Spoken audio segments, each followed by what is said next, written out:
प्रेक्षकांनो, ठरलं तर मग या मालिकेचे असेच नवनवीन अपडेट पाहण्यासाठी चॅनलला नक्की सबस्क्राईब करा. आजच्या भागामध्ये अर्जुन सायली सुमनला भेटायला गेलेले असतात. तेव्हा डॉक्टर श्रद्धा त्यांना भेटून गेल्याच्या नंतर सांगतात, खरंच सुमनताईला मानसिक त्रास झालेला आहे, त्यामुळे त्यांना मेंटली अटॅक येतात आणि हे अटॅक प्रत्येकाला वेगवेगळ्या पद्धतीने येत असतात. त्यामुळे मी काही औषधं लिहून देते आणि आपण हे नाही चेंज झालं तर आपण ट्रीटमेंट चेंज करूया, पण तोपर्यंत हीच ट्रीटमेंट सुरू ठेवूया. त्या गेल्याच्या नंतर सायली सुमनला भेटायला येते आणि तिला समजावत असते, काकू, हे करणं आपल्यासाठी खूप कठीण आहे. आम्हाला माहिती आहे तुमची अवस्था काय होत असेल, पण हे केल्याशिवाय आपल्याला मार्ग नाही आहे. आपल्याला नागराज काकांबद्दल ठोस पुरावा सापडेपर्यंत आपल्याला हे करावंच लागणार आहे. त्यामुळे सुमन म्हणते, हो ग सायली, मला माहीत आहे, पण हे ना कधी कधी खूपच विचित्र वागतात, त्यामुळे मला ना त्यांची भीती वाटते. आणि अर्जुन इकडे नागराज खूपच लक्ष देऊन बघत असतो. अर्जुन त्याला म्हणतो, अरे काका, काय बघतोय? आणि तसं नाही अर्जुन, पण सायलीला सुमनने काही केलं तर तिला अचानकच असा मानसिक त्रास होतो आणि ती खूप बिथरते, त्यामुळे मला थोडी काळजी वाटते. इकडे रविराज म्हणतो, ते काही नाही, तू नाही जायचंय, तिची काळजी करायची तुला गरज नाहीये, सायली आहे ना तिकडे. आणि सुमन अचानक नागराज त्या रूममध्ये कॉफी घेऊन येतो. सुमनला लगेच कळतं. तेवढ्यात ती सायलीचा हात झटकते आणि म्हणते, जा तू इथून जा, मला नकोय कुणी इथे, प्लीज मला त्रास नका देऊ, माझे हात बांधणार आहे कुणीतरी. आता आता रात्र झाली आहे, लाल कापूस आणा, दगड आणा, हे करा, असं ती वेगळ्या पद्धतीने बोलत असते. आणि तिला असं दाखवायचं असतं की तिला परत मेंटल अटॅक आलेला आहे. इकडे नागराज बघतच असतो. नागराजला असं वाटतं, नाही, खरंच तिला मानसिक त्रास झालेला आहे खूप, त्यामुळे हिचं मानसिक संतुलन बिघडलेलं आहे. सायली म्हणत असते, सुमन काकू, तुम्ही शांत बसा, काही नाहीये, काही भीती वाटण्यासारखं काहीच नाही इथे. इकडे त्यांनी नंतर सुभेदारांच्या घरचा सीन घेतला आहे. इकडे सचिन दाराबाहेर येतो. कल्पना बघते. कल्पना म्हणते, तुला अस्मिताच्या बाबांनी घराबाहेर काढलं होतं हाताला धरून, मग तू का आला आहेस इथे? सचिन, तू असं काहीतरी वागला आहेस की जे आमच्या घराला अजूनही खरं वाटत नाहीये, आमचा विश्वास बसत नाहीये, त्यामुळे तू तुझं तोंडही आम्हाला दाखवू नकोस, तू आत्ताच्या आत्ता निघून जा. इकडे प्रताप येतो. प्रताप म्हणतो, सचिन, तू का आला आहेस? का आम्हाला सारखा त्रास देतोय? तुला एकदा सांगितलेलं कळत नाही का? तुला हाताला धरून घराबाहेर काढलं तरी तू परत इथे आला.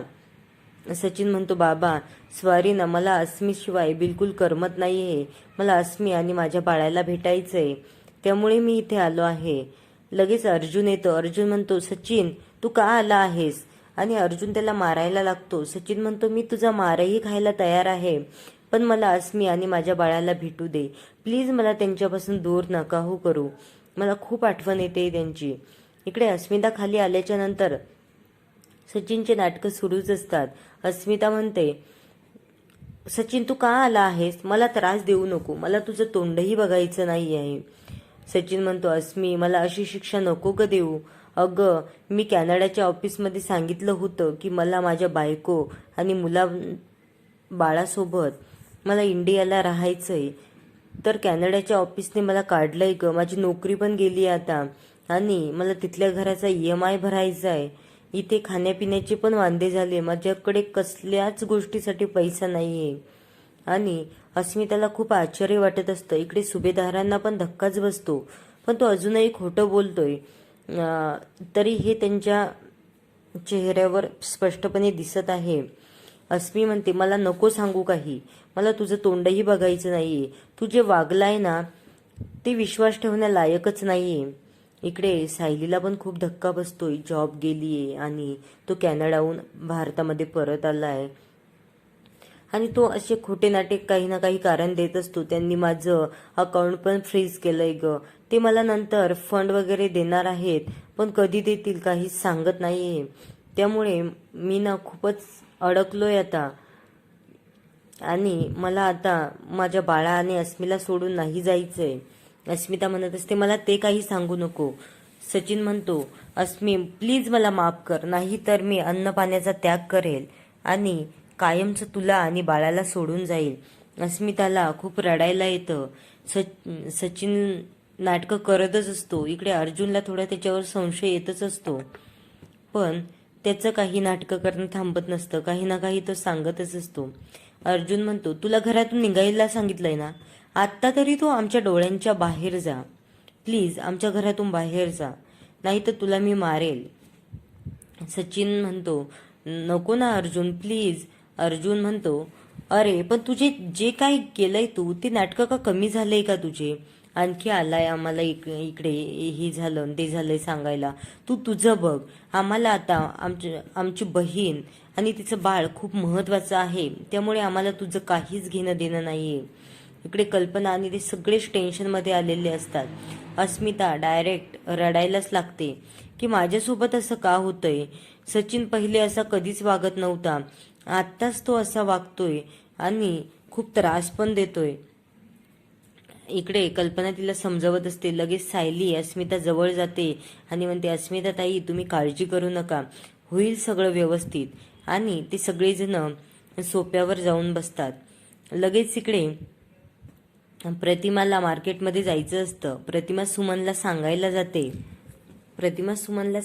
जाते की सुमन मी मार्केटमध्ये गेली तर चालेल आणि तुला इथे सोबत नाही कुणाची, तू तोपर्यंत आराम कर. सुमन म्हणत असते नका ना जाऊ तुम्ही. आणि प्रतिमा म्हणते अगं नाही, घरातलं सगळं सामान संपलंय, मला मार्केटला जायलाच हवं. तेवढ्यात नागराज तिथे येतो आणि नागराज म्हणतो आता मला खरं बघायला मिळेल की खरंच मेंटल वगैरे झाली आहे की नाही. आणि प्रतिमा वहिनी घरात नसल्यामुळे मला तिच्यासोबत बोलता पण येईल. त्यामुळे तो म्हणतो वहिनी तू जा मार्केटमध्ये, मी थांबतो सुमन जवळ. आणि प्रतिमा म्हणत असते नको भाऊजी, तुम्ही पण नका थांबू, तिला ना थोडेसा आराम करू द्या, तिला कोणीही जवळ नको आहे सध्या. ती म्हणते नको, मी थांबलो तर चालेल ना सुमन, मी तुझा नवरा आहे ना. सुमन मानेने हो बोलते. तिला खूप भीती वाटत असते, पण तिला सायलीने सांगितलेलं आठवतं की काकू आपल्याला ना काहीतरी ठोस पुरावा लवकरात लवकर मिळाला पाहिजे आणि त्यासाठी आपले कसून प्रयत्न सुरू आहेत. आणि लवकरात लवकर पुरावा मिळाल्यावर आपण नागराज काकाला लगेच अटक करू शकतो. आणि त्यामुळे ती मानेने हो म्हणते. इकडे नागराज म्हणतो हो वहिनी बघ, ती म्हणते थांबले तर चालेल आणि जा तू आता. मग लगेच प्रतिमा हो म्हणते आणि मार्केटमध्ये जायला निघते. तर इकडे नागराज खूप नाटकं करत असतो. सुमन मी तुझ्यासाठी जेवायला वगैरे आणतो आणि तू शांततेने बस, तुला भीती काही वाटत असेल तर मला सांग. आणि इकडे सुभेदारांच्या घरी अस्मिता खूप रडत असते. नंतर अश्विन तिथे येतो आणि अश्विन म्हणतो घरात आल्यावर काय झालं. सायली म्हणते अहो अश्विन भाऊजी, सचिन आला होता आणि तो अस्मिताला धमकी देऊन गेलाय की तू जर मला माफ केलं नाही तर मी अन्नपाणी सोडेल. तो लगेच अस्मिताला जवळ घेतो आणि म्हणतो अस्मिताई तू काळजी करू नको, आपल्याला सचिन जो वागलाय तो माफ करण्यासारखं काहीच नाहीये, त्यामुळे आपल्याला तुझं आणि बाळाची काळजी घेणं खूप महत्वाचं आहे. इकडे पूर्णाजी म्हणत असतात आता सचिनला माफ करू शकत नाही, कारण आपण जर त्याला माफ केलं तो परत तसंच वागणार आणि आपल्या घराला खूप मनस्ताप होणार. उगाच भांडण वगैरे सध्या काहीच नको आहे. आता आपण अस्मिताची डिलेवरी वगैरे सुखरूप होऊन जाऊ देऊ आणि नंतर सचिनकडे बघूया. इकडे अश्विन खूप काळजी घेत असतो तिची. अस्मिता खूपच लकी आहे की तिला अर्जुन आणि अश्विन सारखे 2 भाऊ मिळाले आणि कल्पनासारखी आई. नंतर इकडे नागराज सुमनसाठी जेवण घेऊन येतो आणि तिला घास भरवत असतो.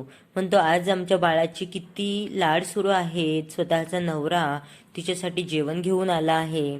इकडे सुमनला थोडासा संशय येत असतो आणि तिला संशय घेणं तिचंही बरोबर आहे, कारण नागराज एकदम वाईट वृत्तीचा माणूस आहे.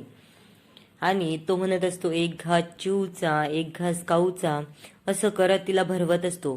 सुमन म्हणते हो दूर हो, माझ्यापासून दूर हो, आणि ती नाटक करायला लागते. सायलीने सांगितल्याप्रमाणे. ती म्हणत असते, तूच होता ना तो, तूच होता ना मला बांधून ठेवलेलं, माझे हात बांधले होते तू. हा तूच होता, मला चांगलं आठवतंय. मला किडनॅप करणारा, मला बांधून नेलं होतं ना तू एका रूममध्ये, तिथे अंधाऱ्या रूममध्ये मला ठेवलंस. आणि आता मला सगळं आठवतंय. आणि ती नाटक करायला लागते. इकडे थोडासा धक्का बसतो नागराजला आणि तो म्हणतो, हो मीच होतो तो, आठवलं तुला? ती म्हणते, हो, काय काय केलं होतं मी, तुझे हात कसे करकचून बांधले होते आणि तुला किती त्रास दिलाय मी, आठवलं तुला, आठवलं? ती म्हणते, नाही आता मी विसरले. आणि नागराज म्हणतो, आठव आठव, अजून आठव. आणि नागराजला तिच्या ह्या परिस्थितीमध्ये तिची खूपच खिल्ली उडवत असतो, त्याला खूप आनंद होत असतो. इकडे सायली आणि अस्मिता एकमेकींच्या गळ्यात पडतात. अस्मिताला सायली आधार देत असते. इकडे अर्जुन खूप दात खाऊन म्हणत असतो की सचिन, आम्ही तुला सोडणार नाही. आमच्या अस्मिता ताईला जर काही झालं ना तुझ्यामुळे, तर आम्ही तुला कुठलंच ठेवणार नाही. त्यामुळे त्याला सचिनचा खूप राग येत असतो. इकडे अस्मिता पण खूप रडत असते. तिला असं वाटत असतं, ती म्हणते, आणि प्रताप पण म्हणत असतो, आपण अस्मिताचे लग्न करताना काही चौकशी केली नाहीये, आपण कुणाला तरी विचारायला हवं होतं, सचिन काय लायकीचा मुलगा आहे तर. इकडे अस्मिता म्हणत असते, नाही बाबा, पहिले सचिन असा कधीच वागत नव्हता, खूप प्रेम करायचा तो माझ्यावर, पण गेले काही दिवसात सगळंच बदलून गेलं आहे. त्याचा स्वभाव वगैरे सगळंच विचित्रासारखं झालंय. आणि इकडे सुमनचं नाटक सुरूच असतं आणि ती म्हणत असते, हो तू मला मला मला बांधलंय, असं ती 3-3 वेळेस एक शब्द बोलत असते. आणि म्हणते, हो आठवलं, तूच होता तो, तुझा चेहरा माझा पूर्ण लक्षात आहे. तू मला वडापाव खायला आणून देत होता, मला किती त्रास देत होता तू, मला ढकलून दिलं होतं. आणि तिला सगळं आठवून ती बोलत असते. आणि नंतर म्हणतो, हो आठवलं तुला, आठवलं, मीच तुला किडनॅप केलं होतं, हा हा हा. आणि मोठं मोठ्याने हसत असतो. इकडे सुमन म्हणत असते, हो आठवलं, मला आठवलं. आणि थोड्याच वेळात नंतर म्हणते, नाही विसरले मी सगळं. ती असं दाखवते, विसरले आहे मी सगळं, मला काहीच आठवत नाही आहे. आणि नागराज तिची खूपच मज्जा घेत असतो. पण इकडे सुमनने आता अर्जुन आणि सायलीला पुरावा देण्यासाठी मोबाईल लपवून ठेवला आहे. आणि त्यामध्ये तो व्हिडिओ शूट होत असतो. तो सुमनचा असे गाल पकडतो आणि म्हणत असतो, ए सांग जाऊन कुणाला, दादा आणि प्रतिमाचा अपघात मीच घडवून आणला होता, त्या अपघातामागचा मास्टर माइंड मीच आहे. आणि आता तू कुणालाही सांगायला गेली तर सगळ्यांना माहीत आहे तुझं मानसिक संतुलन बिघडलं आहे, त्यामुळे तू कुणावरही विश्वास ठेवणार नाही. आणि आता मला असं वाटतं, हा व्हिडिओ रेकॉर्ड करून सुमन सायली आणि अर्जुनला पाठवेल किंवा ती लाईव्ह दाखवत आहे. कारण इकडे व्हिडिओ बघताना सायली आणि अर्जुन खूपच विचित्र चेहरे करून बघतायत. त्यांना आता नागराजचा खूप राग आलेला आहे आणि हे स्वतः नागराजनेच एक्सपोज केलं आहे, त्यामुळे यांना एकदम ठोस पुरावा मिळालेला आहे. पण आता हा पुरावा सगळ्यांपर्यंत पोहोचू